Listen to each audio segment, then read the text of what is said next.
First ever factory outlet Mukunda jewellery KPHB Kothapet Khammam Somajiguda Hanamkonda. నమస్తే రమగారు. నమస్తే చే. విక్రమ్ బేతాల కథ ఏదైనా చెప్తారా? పట్టుబదలని విక్రమార్కుడు మళ్ళీ లోపలికి నడిచాడు, చెట్టెక్కాడు, దాన్ని భుజాన వేసుకున్నాడు. అక్కడ ఉన్నదాన్ని దాన్ని ఆశ్రయించుకుని ఉన్న భేతాళుడు రాజుగారితో మాట్లాడడం మొదలుపెట్టాడు. నీ ఓపిక జోహార్లు, ఇంత ఓపికగా వస్తున్నావు, సరే ఒక మార్గాయాసం తెలియకుండా ఒక కథ చెప్తానన్నాడు. పూర్వం అట కాంబోజ్ దేశానికి భాస్కర వర్మ అని ఒక గొప్ప రాజుగారు ఉండేవాడట. శౌర్య ప్రతాపాలకి పెట్టింది పేరు వాళ్ళ వంశం. భాస్కర వర్మ అంటే మధ్యందిన మార్తాండుడే. ఆయన చండ ప్రచండు, భలే గొప్ప పేరు. ఆయనకు ఒక కుమారుడు కలిగాడు, వాడి పేరు కుమారవర్మ. ఓకే. ఈ కుమారవర్మ అన్ని అస్త్ర విద్యలు నేర్చుకున్నాడు, కానీ ఎవరితోటి కంపీట్ చేసేవాడు కాదు. ఎందుకు వచ్చిన రక్తపాతం వృధాగా? ఆట కోసం వాడినెవన్నో కొట్టడం ఏమిటి? అలాంటి భావాలు ఉండేవి అతనికి. హేళగా సరదాగా కూడా ఎప్పుడూ ఎవరితోటి ఫైట్ చేసిన వాడు కాదు అతను. క్రమంగా రాజకుమారుడు పిరికివాడనే ఒక మాట పుట్టడం మొదలుపెట్టింది. అతనికి నచ్చేది కాదు. పోటీలు అనగానే ఎందుకండి ఇవన్నీ అనేవాడు. అందులో ఒకటి దెబ్బలు తగిలి మెళ్ళిరిపోయి కాళ్ళిరిపోయి మంచాన్ని పడి ఒకడు గెలిచి ఏమిటి వాడి ప్రతాపం, వాడు ఇంకోళ్ళ దగ్గర ఓడిపోతాడు. అంతేగా, రక్తమే కాదు ఇంకంతకంటే ఏమైనా ఉందా, బతికే ఉంది అందులో అనేవాడు. అలాంటి మాటలు అప్పుడప్పుడు వచ్చేవి బయటికి. రాగానే రాజుగారి కొళ్ళు మండిపోయింది. శౌర్యము, ప్రతాపము, వీర్యము, ఇంకేమిటో ఏవీ లేవు వీడికి. ఇలా పిరికి వ్యథలో ఉన్నాడు, దెబ్బలు తగులుతాయని మానేస్తున్నాడు అని అనుకునేవాళ్ళు. తనకి తగులుతాయని కాదు, తన వల్ల ఇతరులకు ఏమీ కాకూడదు అనుకునేవాడు. పాపం ఆయన ఉద్దేశం అది. రాజుకి ఏమీ నచ్చేది కాదు. ఎక్కడైనా యుద్ధం అంటే తను ముందే తప్పుకునేవాడు, నేను వెళ్ళననేవాడు. చాలా చిరాకు వచ్చేసేది కొడుకు మీద.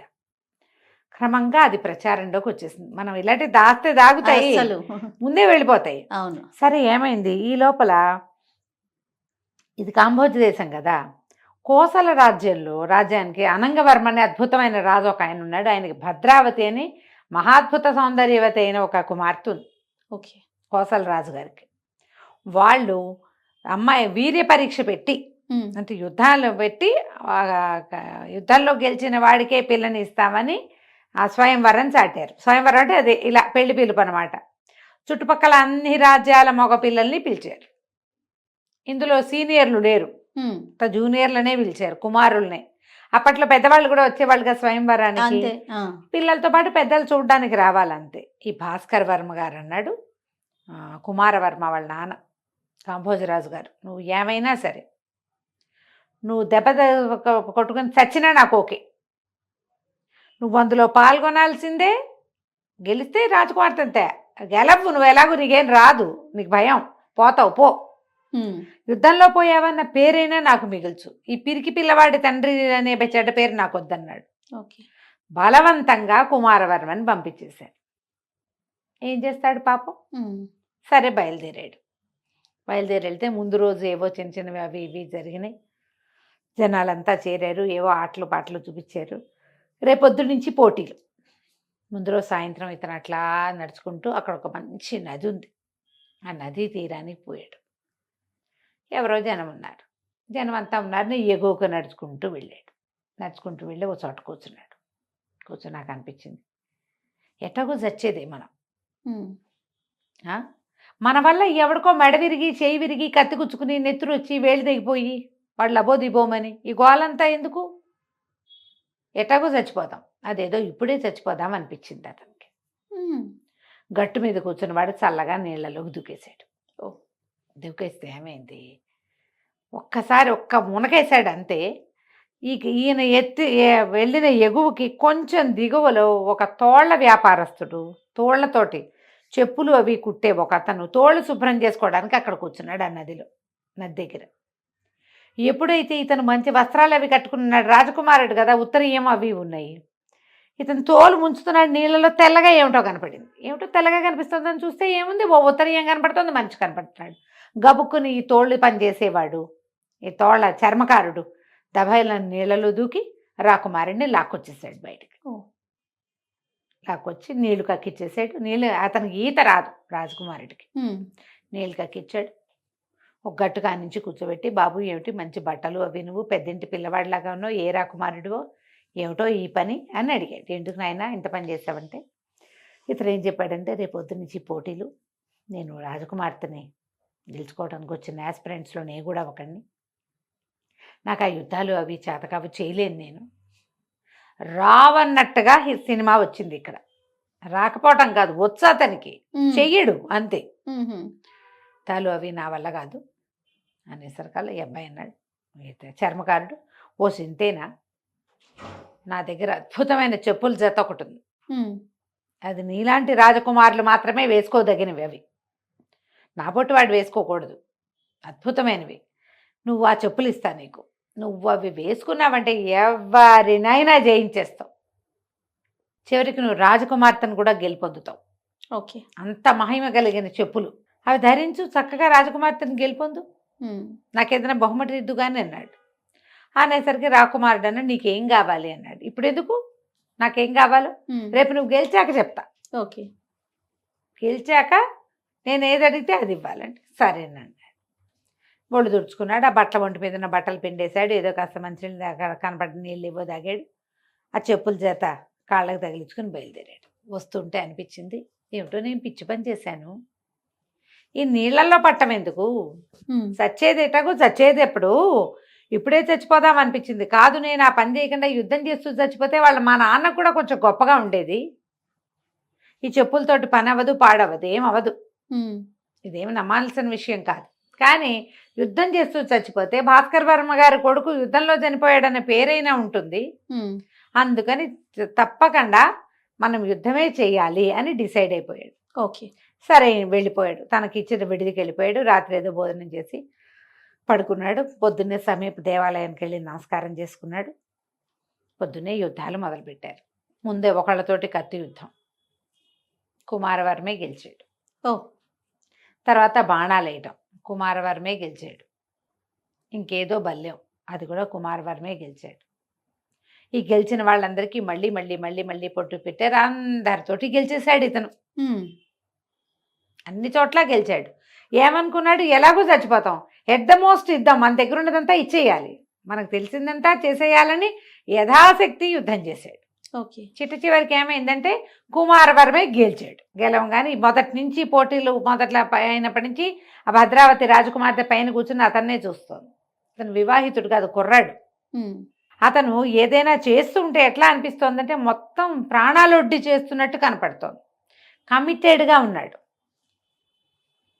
కమిట్మెంటు మనకేమొచ్చో అది చూపించేద్దామని ఉంది అతనికి. ఆ అబ్బాయి లక్షణం కూడా ఆ పిల్లకి నచ్చింది. గెలిచాడు. సరే, అమ్మాయి పరిగెత్తుకుంటూ వచ్చి దండేసింది. దండేసేసరికి అందరూ జనాలంతా చప్పట్లు కొట్టారు. అప్పుడు మన చెప్పులు కుట్టేవాడు ఉన్నాడుగా, చర్మకారుడు వచ్చాడు. నమస్కారం యువరాజా, బాగా గెలిచారు అన్నాడు. అనేసరికి అవునోయ్, గెలిచాను, నువ్వు చేసిన సహాయం చాలా గొప్పది, నీకేం కావాలో అడుగు, ఏం కావాలన్నా ఇస్తారన్న అడుగు, అయితే రాజకుమార్తెని ఇచ్చేయండి నాకు అన్నాడు వాడు. తను నిర్ఘాంతపోయాడు. భద్రావతి తెల్లబోయింది. చర్మకారుడు అన్నాడు, మీరు రాజకుమార్తెను గెలిచారు, నేనెట్లా ఇస్తాను రాజకుమార్తెని అన్నాడు కుమారవర్మ. ఎందుకు ఇవ్వరండి, మీరు రాజకుమార్తెని గెలుచుకున్నారు, ఆమెను ఏమైనా చేసుకోవచ్చు, మీరు పెళ్లి చేసుకోవచ్చు, ఎవరికైనా ఇచ్చి పెళ్లి చేయొచ్చు, రాజకుమార్తెని ఆమె చేతిలో ఉన్న దండాన్ని నా మెళ్ళ వేయమనండి అన్నాడు. ఈ అమ్మాయి ఒక అడుగు వెనక్కేసింది. నాన్న నాన్న అంటోంది. అనేసరికి రాజుగారికి అర్థం కాలేదు. ఏమిటో వీడెవడో చెప్పులు కుట్టేవాళ్ళలాగా కనపడుతున్నాడు, వాడి వేషంభూష, పిల్ల ఏదో తత్తరపడుతున్నట్టు కనపడుతోంది, ఎటు చెప్పలేక నుంచున్నట్టు కనపడుతున్నాడు రాజకుమారుడు. ఆయన గబగబా దగ్గరకు వచ్చాడు. ఏమిటి సంగతి అంటే, కుమారవర్మ ఏమీ దాచల, నిజాన్ని నాకు యుద్ధాలు అవి ఇష్టం ఉండవండి, ఈ కత్తిగాట్లు, అవతల వాళ్ళకి దెబ్బలు, ఈ నెత్తురు, రక్తపాతం నాకు నచ్చదు, నేను ఈనాడు చేసిన వాడిని కాదు, నేర్చుకున్నాను అంతే, మా తండ్రి బలవంతం వల్ల దీనికి వచ్చాను, ఈ పని చేయటం ఇష్టం లేదు నాకు. నిన్న సాయంత్రం నేను నదిలో పడి ప్రాణాలు తీసుకుందాం అనుకున్నా, ఈ చర్మకారుడు నన్ను రక్షించాడు, తన దగ్గర ఉన్న చెప్పుల జత చాలా మహిమగలవని నాకు ఇచ్చాడు, పొద్దున యుద్ధం చేసి గెలిచాను, ఇప్పుడు రాజకుమార్తెని ఇవ్వమంటున్నాడు, ఏమీ పాల్పోక నుంచున్నాను అన్నాడు. అనగానే రాజుగారు చెప్పులిప్పు అని అడిగాడు కుమారవర్మని. చెప్పులిప్పేశాడు కుమారవర్మ. ఆయన కాలుతోటి ఆ చెప్పుల జతని ఒక్క తోపు దోశాడు చర్మకారుడి వైపు, చెంపకాయ కొట్టాడు. మళ్ళీ కనపడితే ప్రాణాలు తీస్తాను, నీ చెప్పులు తీసుకుని వెళ్ళిపోయి ఇక్కడి నుంచి అన్నాడు. అనేసరికి ఇప్పుడు రాజుగారు కొట్టాడంటే సైన్యం వచ్చేది, జనం అంతా వీడిని బయట పంపించేయండి రా అన్న. తన చెప్పులు పుచ్చుకుని వాడు వెళ్ళిపోయాడు. భద్రావతికి కుమారవర్మకి పెళ్ళైపోయింది. ఇప్పుడు కుమారవర్మ మాట నిలబెట్టుకోలేదు, అవునా? కథ అయిపోయింది. ఈ కథని బేతాళుడు చెప్పాడు. చెప్పి విక్రమార్కుడిని అడిగాడు, ఇది న్యాయమేనా అని అడిగితే విక్రమార్కుడు అన్నాడు, చాలా న్యాయం.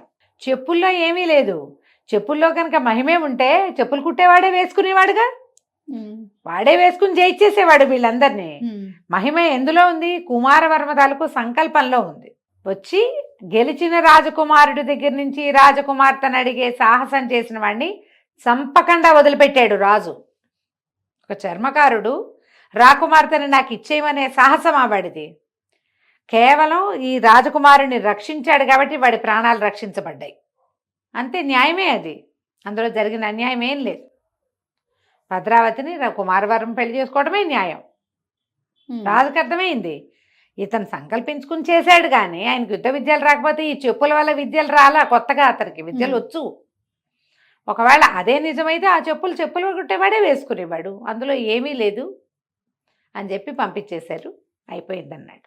ఆనంగానే బేతాళుడు అన్నాడు, కథని చాలా సులువుగా పరిష్కరించేశావు, కానీ నువ్వు మౌనభంగం చేసావు కదా, అందుకని నేను వెళ్ళిపోతున్నా అని చెప్పేసి మళ్ళీ శవంతో సహా రివ్వుమని చెట్టెక్కేశాడు. బేతాళుడు మళ్ళీ చెట్టెక్కాడు.